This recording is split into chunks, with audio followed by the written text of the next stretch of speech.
Duhe pas parasysh që ne ka thonë dikush si Naiti që vesh ka qenë pjesë e proceseve dhe ka përjetuar ndoshta maltretime të ndryshme dhe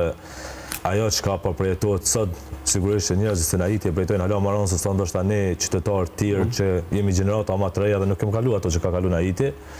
Edhe duhe pas parasysh faktin që Naiti nuk është se ka folë në emën të ndonjë institucioni të shtetit, por ka folë si individ, si Nait, nuk mendoj që paraqet ndonjë problem si deklaratë, përkundrazi është një shqetësim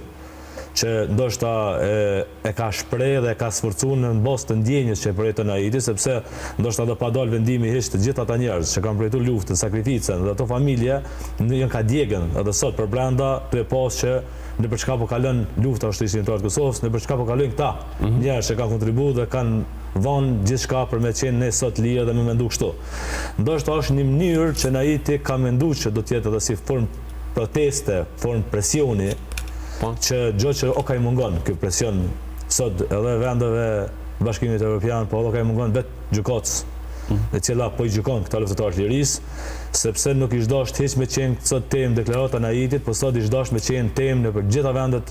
e botës, jo vetëm të Evropës, dhe ish dasht duke qenë edhe një mënyrë institucionale reagim ndaj deklaratave zyrtare të ministrave të Serbisë,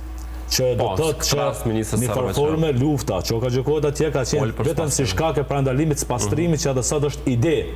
brenda institucioneve të Serbisë, jo individëve. Po sot është ka kaluar manheshtja ajo deklaratë, në mënyrë institucionale, në mënyrë shtetënore, po edhe në mënyrë qytetare, se sa një deklaratë e një personit që ka shkruar në Facebookun e vet, që s'ka folur në emër të asnjë institucioni, po thjesht e ka dhënë një shqetësim, një mlevd vetin, që ka mujt me e sforcu pak me ndjenjen emocionale, kombëtare, zhgënjimit me të drejtë, që nuk është që paraqet që ndikon në procesin atyre që janë atje në linjat shtetërore tona.